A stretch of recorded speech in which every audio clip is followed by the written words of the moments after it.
मेरा पति साइड में था, एक इंसान आया, उसने उसको गोली मार दी यहाँ पे। उसने बोला कि शायद मुस्लिम नहीं है, उसने उसको गोली मार दी।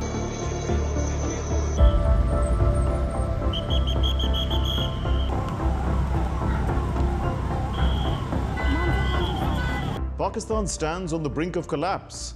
Isolated at a recent UNSC meeting, even its closest allies are turning away, calling out the reality of what Pakistan represents, a global exporter of terrorism.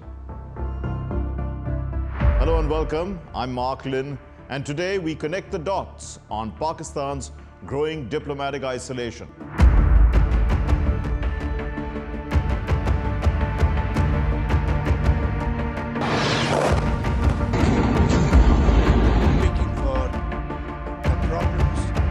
Pakistan appears to be facing increasing diplomatic isolation following the Pahalgam terror attack on April 22, which resulted in the deaths of 26 people, tourists, some of them newlyweds.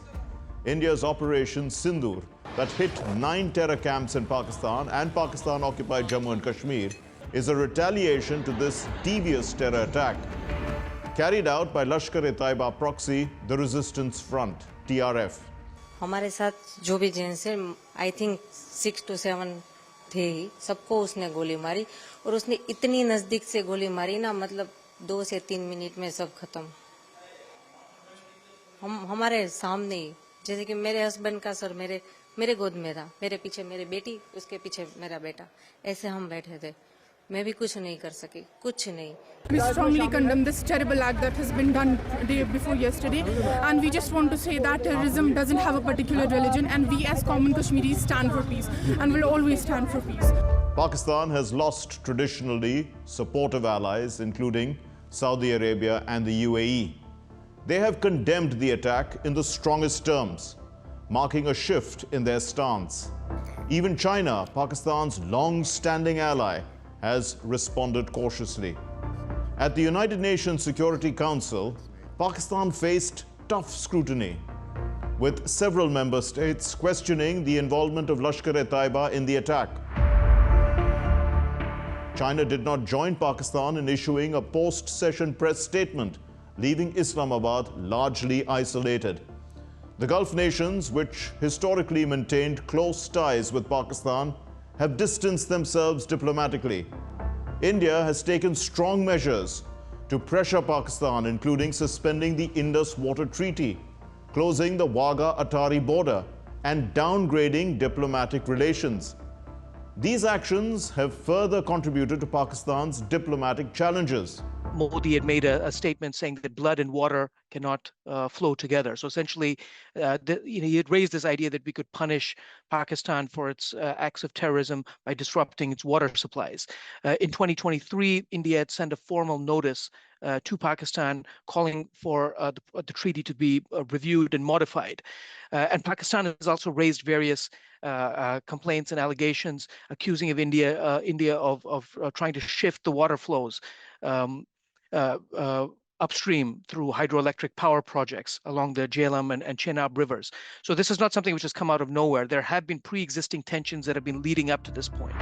While Turkey has continued to support Pakistan, sending naval and air force assets to Karachi in a show of solidarity, the broader global response suggests that Pakistan is struggling to maintain its traditional alliances.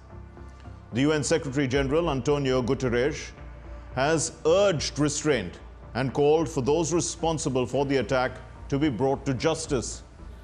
I understand the raw feelings following the awful terror attack in Pahalgam on 22 April. I once again strongly condemn that attack and extend my condolences to the families of the victims.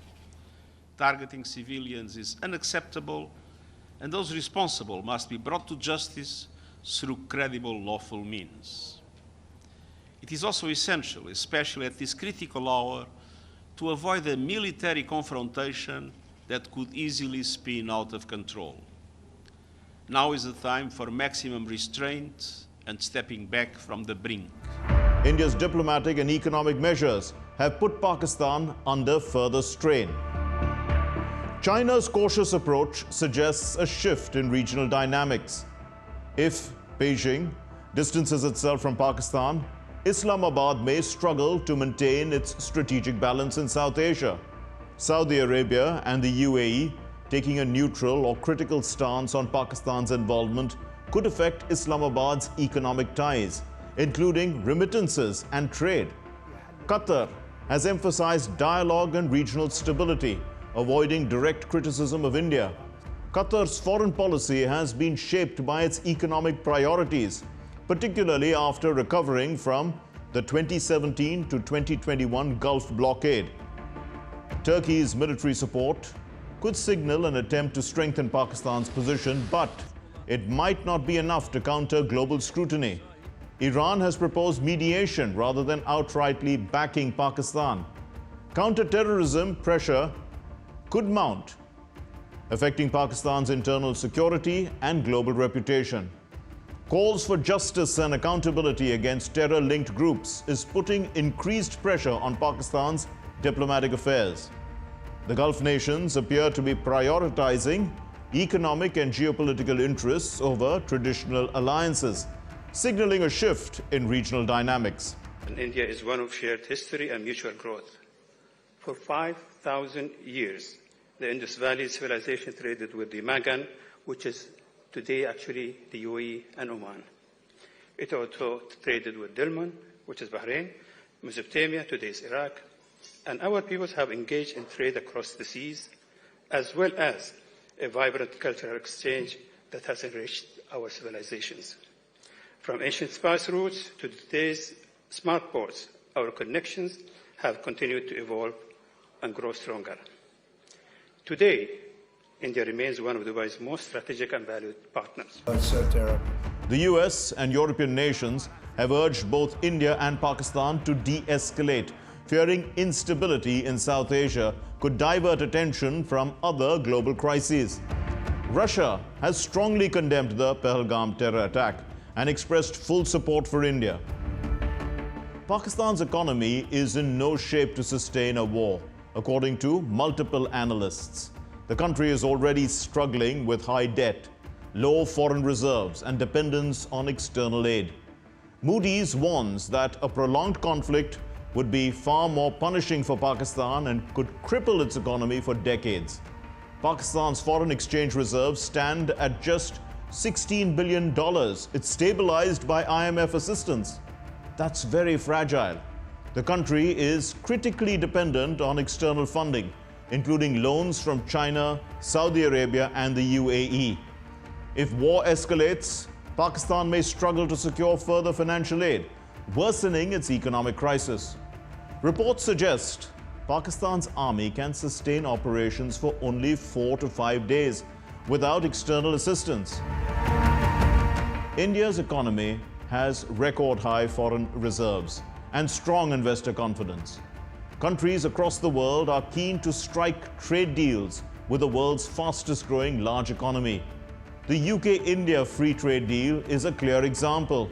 Well, this is a historic day for the United Kingdom and for India, because this is the biggest trade deal that we, the UK, have done since we left the EU, and it's the most ambitious trade deal that India has ever done. And this will be measured in billions of pounds into our economy and jobs across the whole of the United Kingdom. So it is a really important, significant day.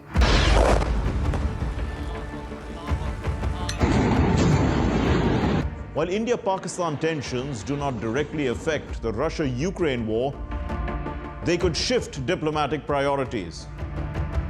Russia's engagement in South Asia might distract from its focus on Ukraine, while India's closer ties with the West could influence its stance on the conflict. The Moody's report suggests that sustained India-Pakistan tensions could strain Pakistan's economy, affecting its access to external financing. This could indirectly impact global financial markets. The Gulf nations, traditionally close to Pakistan, are reassessing their stance, which could alter regional alliances. China's cautious approach also suggests a shift in its South Asian strategy.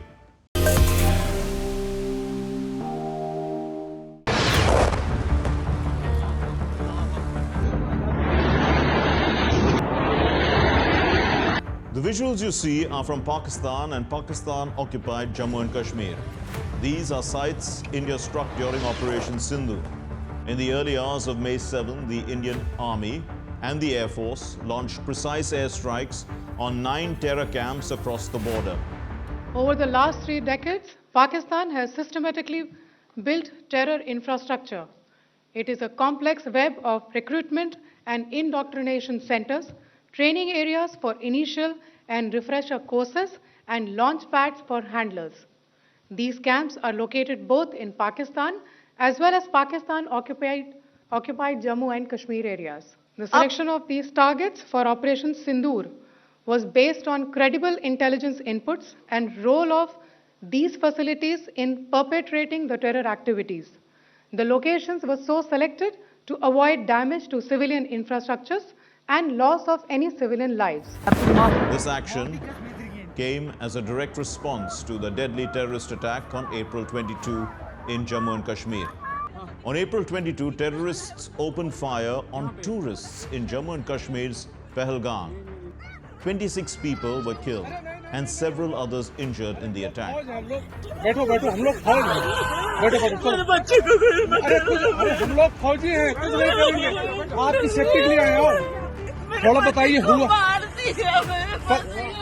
The Resistance Front, a proxy of Pakistan-based terrorist group Lashkar-e-Taiba, had claimed responsibility for the attack. And look at the pattern of the attack. The terrorists asked the religious identity of the victims and singled out Hindus before killing them. मेरा पति side में था, एक इंसान आया, उसने उसको गोली मार दी। यहाँ पे उसने बोला कि शायद मुस्लिम नहीं है, उसने उसको गोली मार दी। It's all hatred. The masterminds were sitting in Pakistan. And 15 days after the attack, the perpetrators were brought to justice. India launched Operation Sindoor on May 7. More than 80 terrorists linked to banned outfits Lashkar-e-Taiba, Mohammed and Hizbul Mujahideen were killed in precision strikes. The military action was measured and the targets were selected based on credible intel. Let's listen to India's Foreign Secretary. India exercised its right to respond and preempt as well as deter more such cross-border attacks.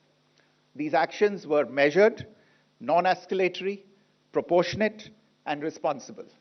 They focused on dismantling the terrorist infrastructure and disabling terrorists likely to be sent across to India. It was deemed essential that the perpetrators and planners of the 22nd April attack be brought to justice. Despite a fortnight having passed since the attacks, there has been no demonstrable step from Pakistan to take action against the terrorist infrastructure on its territory or on territory under its control. Instead, all it has indulged in are denials and allegations. So who are these terrorist groups that India targeted? Let's talk about the terror factories of Pakistan. Lashkar-e-Taiba, or LET. This is one of the deadliest Pakistan-based terrorist organizations. Founded around 1990 by Hafiz Mohammed Zayed, Lashkar-e-Taiba is based in Muridke, near Lahore, in Pakistan's Punjab province. It began as an extremist Islamist group with the aim of waging jihad, especially in Jammu and Kashmir. Over the years, LET has expanded its terror campaign across India.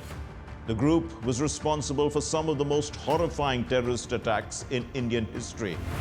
The 2001 Indian Parliament attack, the 2006 Mumbai serial train blasts, the 26/11 Mumbai terror attack, the Uri attack in 2016. The list is long. The Resistance Front, or TRF, that claimed the Pahalgam attack is also affiliated to LET.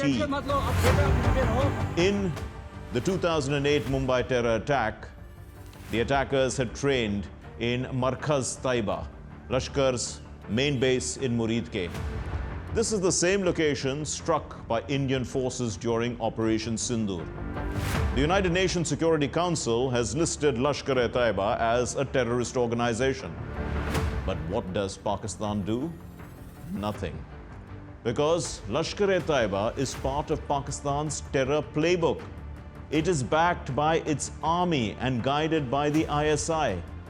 Despite the ban, LET leadership, including Hafiz Saeed, operated for years with little consequence in Pakistan. He was arrested in 2019 and sentenced for terror financing. But this is just an eyewash.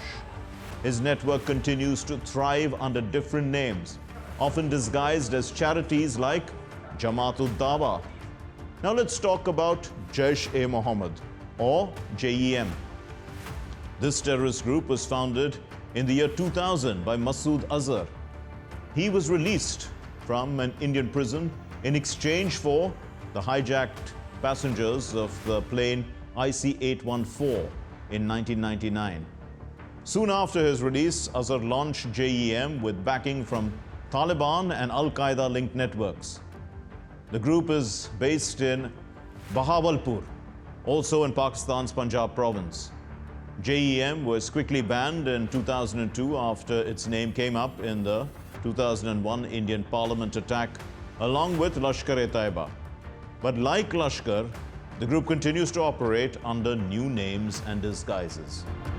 JEM's most deadly recent attack was the Pulwama suicide bombing in 2019. A JEM terrorist drove an explosives-filled car into a convoy of Indian paramilitary forces, killing 40 soldiers in Jammu and Kashmir's Pulwama.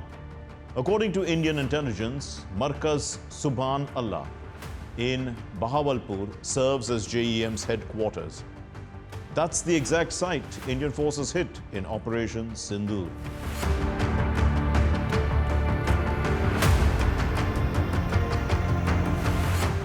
According to reports, Maulana Masood Azhar acknowledged on Wednesday that 10 members of his family and 4 close associates were killed in India's missile attack on the outfit's headquarters in Bahawalpur. Despite being sanctioned by the United Nations Security Council and even listed as a terrorist group by the US, JEM still has the space to operate openly in Pakistan. These terrorist groups do not just carry guns. They run religious schools, training camps, and charities. All of these are used to brainwash young minds. Poor and vulnerable boys are told they're fighting a holy war. They are filled with hatred, radicalized, and turned into suicide bombers. And the fingerprints are clear. Pakistan is not just a host. It is the architect of this entire terror infrastructure. It gives shelter, it gives weapons, it gives training, and then pretends it is innocent. It's time the world stopped buying Pakistan's lie. Thanks for watching. That's all we have in this edition of Connecting the Dots. We'll see you next week with more raging issues. Until then, it's goodbye from all of us in the Delhi newsroom. This is Mark Lynn signing off. Take care and stay safe. Namaskar.